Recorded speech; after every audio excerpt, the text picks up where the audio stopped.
Senhoras e senhores, bom dia. Dando continuidade à série de apresentação dos trabalhos técnicos, escolhido no terceiro concurso de monografias da FENAFISCO, Federação Nacional do Fisco Estadual Distrital, convidamos para compor a mesa a senhora Geise de Lima Diógenes, vice-presidente do Sinfiter Roraima. Convidamos o senhor João Marcos de Souza, vice-presidente de administração do Sindafep Paraná, que irá secretariar os trabalhos. Convidamos a senhora Marinês Cortellini, diretora do Departamento de Políticas e Ações Sociais da FENAFISCO.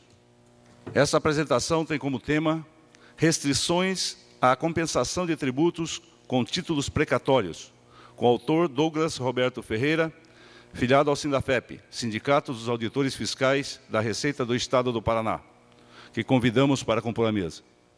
O colega Douglas é graduado em Ciências Contábeis, na Faculdade de Ciências Contábeis e Administração da Alta Paulista, a FACA, graduado em Direito, Faculdade de Direito da Alta Paulista, FADAP, especialista em Desenvolvimento Econômico na Universidade Estadual de Maringá, UEM, especialista em Auditoria e Perícia Contábil pela UEM, mestre em Direito Constitucional pela Universidade de Marília, Unimar, membro do Instituto de Direito Tributário de Maringá, auditor de tributos do Paraná desde 4 de 94, atualmente professor de Ciências Contábeis no Cesumar, Centro Universitário de Maringá.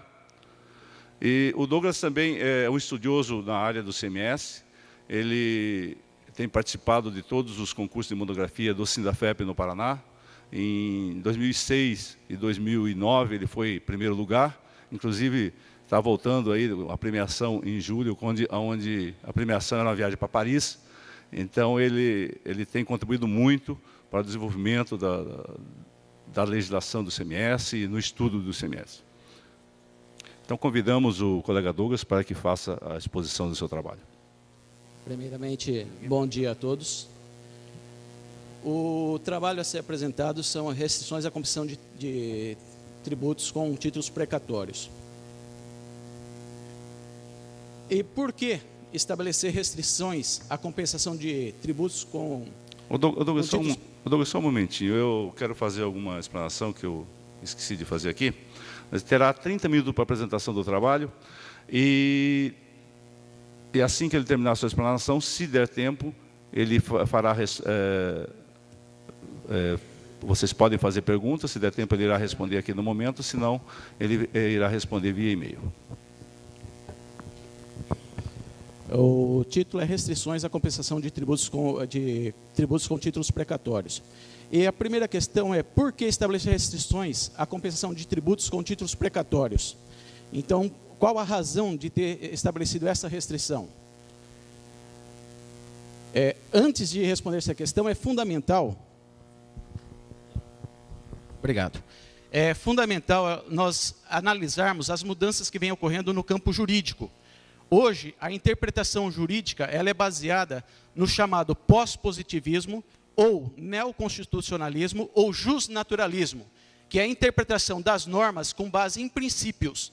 Então, tem ocorrido muito debate, juridicamente, porque você interpretar uma norma em princípios abre margem para o juiz ter uma decisão que não está escrita em lei.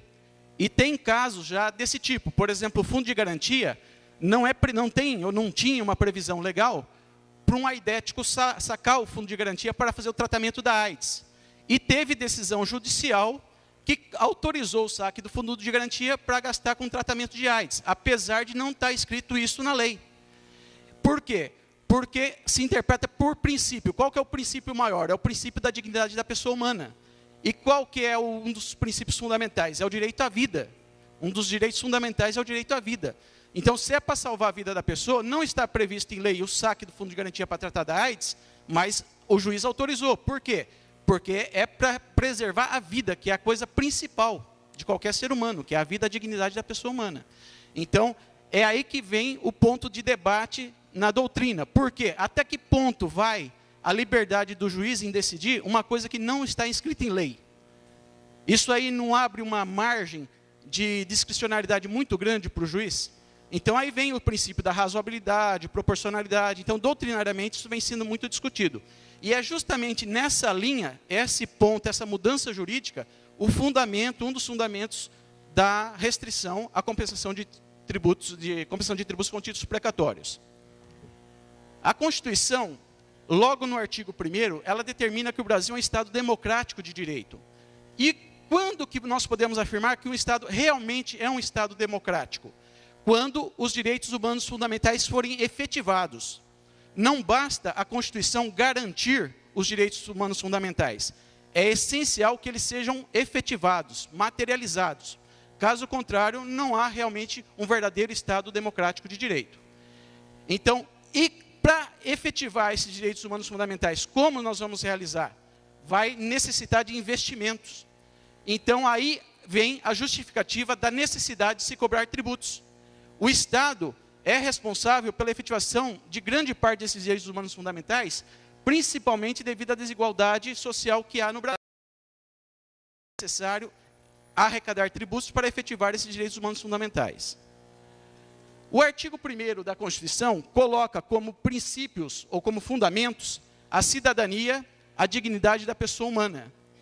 No artigo 3º, como objetivos fundamentais, estão a construção de uma sociedade justa e solidária, a erradicação da pobreza, mas, sobretudo, consiste em cada um assumir seus deveres. Então, com o neoconstitucionalismo, a dignidade da pessoa humana não é simplesmente exigir, há também deveres. O que existe, até o Gregório Robles, é um doutorado da Espanha, ele destaca que o que existe é um esquecimento do dever, ou mais exatamente, um esquecimento do meu dever, mas não dos deveres alheios. Então, o brasileiro está muito acostumado em exigir, querer seus direitos, mas esquece que o dever antecede ao direito. Após o cumprimento do dever, tem toda a razão em exigir a efetivação de seus direitos. Odiernamente, não se pensa mais nos direitos fundamentais dissociados dos deveres fundamentais. Então, para que possa exigir a concretização do direito, tem que, primeiramente, cumprir o dever. Então, essa é uma nova visão jurídica que se tem, e, principalmente, a questão que nós vimos no artigo 3º, que o objetivo da República Federativa do Brasil é construir uma sociedade livre, justa e solidária. Essa solidariedade está em que a efetivação dos direitos humanos fundamentais é de responsabilidade de todos, não apenas do Estado. A vinculação entre o direito tributário e os direitos fundamentais é uma tendência da doutrina contemporânea, que se consolida a partir da conscientização de que a tributação existe da forma da realização de justiça social. O tributo, antigamente, principalmente por Ives Granda, era criticado como uma norma de rejeição social. Hoje não. Hoje, o José Cassal Tanabás, doutrinador de Portugal, a tese de doutorado dele foi de que o tributo é um dever fundamental. É o dever fundamental de pagar tributo. Essa foi a tese de doutorado do José Cassal Tanabás, em 1978. E de lá para cá, o tributo vem sendo visto como um meio de realização de justiça social. Sem recursos financeiros, não há como efetivar essa justiça social. A tributação severa e progressiva, porque falam muito da excessiva carga tributária no Brasil. Só que, com tributação severa e progressiva, já houve uma melhor distribuição de renda nos Estados Unidos, Inglaterra, Suécia, Suíça, todos esses países de primeiro mundo adotaram uma tributação severa e progressiva para fazer uma melhor distribuição de tenha sido o único detentor do poder. Então, na atual conjuntura, uma multinacional, olha, eu estou com a opção de instalar minha indústria no Brasil, na Argentina, no México. Quais as vantagens que eu vou ter para instalar aqui no Brasil? Nenhum privilégio? Então eu vou para a Argentina. Então, ou você adota uma política tributária, ou você reduz a carga tributária, ou eu saio do Brasil e vou para a Argentina. Então, esse poder, as grandes, as multinacionais, elas têm um forte poder de influência que muitas vezes neutralizam o Estado, deixa o Estado amarrado, amordaçado. Então, essa responsabilidade pela efetivação dos direitos humanos fundamentais, será que seria unicamente do Estado? As empresas também não têm que assumir a sua responsabilidade social? Se o poder não é só do Estado, a responsabilidade pela efetivação do Estado democrático de direito, que no caso exige a efetivação dos direitos humanos fundamentais, não é exclusiva do Estado. Tanto é que quem tem uma noção melhor de direito sabe a necessidade para que se possa efetivar esses direitos humanos fundamentais. Só que, por outro lado, não se pode olvidar, não se pode esquecer que a tributação não pode ser ilimitada. Então, ela é necessária, mas também não pode ser ilimitada. Por outro lado, o tributo não pode ser visto como uma norma de rejeição, como o Ives Grandes sempre defendeu. Ele tem que ser visto como um dever fundamental. Porque a partir do momento que eu cumpro o meu dever fundamental, eu tenho toda a moral, toda a dignidade de exigir a efetivação dos meus direitos humanos fundamentais. O Estado também não é o único detentor do poder. Então, nós também temos que reconhecer isso aí, que a responsabilidade por uma sociedade mais justa não é exclusiva do Estado, também é de toda a sociedade, das empresas, de todos os membros que compõem a sociedade. Então, é com base nesse ângulo, em todos esses detalhes, que foram estabelecidas as exceções à compensação de tributos com títulos precatórios. O precatório é uma ordem para a satisfação de um crédito líquido, certo e exigível. Ele foi criado pelo fato do Estado não cumprir decisões judiciais e pela possibilidade que existia do Congresso Nacional vetar o crédito para o pagamento de dívidas reconhecidas pelo Poder Judiciário. Uma coisa é importante reconhecer. O Estado dá um mau exemplo? O Estado dá um mau exemplo, porque ele não cumpre a decisão judicial. Que moral o Estado tem de me cobrar tributo, sendo que ele não cumpre o papel dele, ele tem uma decisão judicial contra ele, ele não cumpre essa decisão. Só que nós não podemos ver isso dessa maneira, porque você não pode exigir de um filho um comportamento diferente. Se você pratica determinado ato, com que moral você fala, filho, você não pode fazer isso? Se você que é o pai, faz. Não é verdade? A educação vem pelo exemplo. Então, pelo menos particularmente, essa é a minha opinião. Eu acho que os pais, dando o exemplo, educam mais os filhos do que falando. É pelo exemplo que se educa um filho, e não por palavras. A mesma coisa, eu acho que é o contribuinte. O Estado está atuando errado? Está deixando de cumprir uma decisão judicial? É o contribuinte cumprindo o seu dever e agora exigindo o seu direito de uma justa tributação, de uma melhor aplicação do tributo arrecadado, que vai possibilitar reverter essa situação. A inclusão do parágrafo 2º no artigo 78, no ato das disposições constitucionais transitórias, através da emenda constitucional 30, de setembro de 2000, foi o que originou o debate jurídico quanto à obrigatoriedade ou não do Estado compensar tributos com títulos precatórios. O que essa emenda constitucional incluiu no artigo 78, do ato das disposições constitucionais transitórias?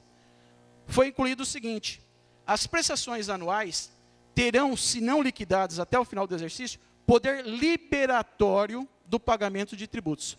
É justamente esse poder liberatório do pagamento de tributos que foi incluído pelo artigo 78, parágrafo 2º, no ato das disposições constitucionais transitórias, que abriu brecha para essa questão de compensar tributos com títulos precatórios. E o que corresponde a esse poder liberatório dos precatórios?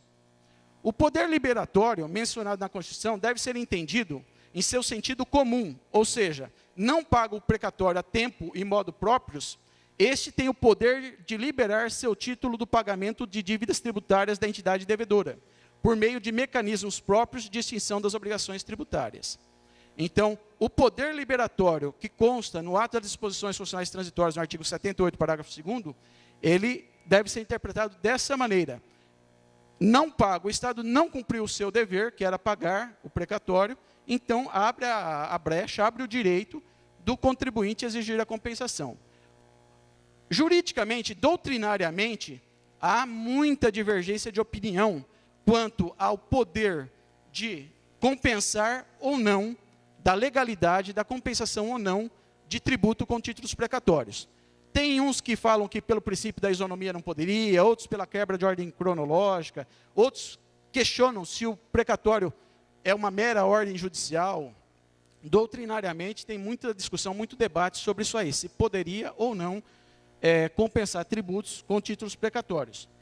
Agora, no trabalho eu não vou entrar nesse mérito doutrinário, eu já vou considerar que poderia, sim, compensar tributos com títulos precatórios, mas em quais condições, com quais restrições e por quê?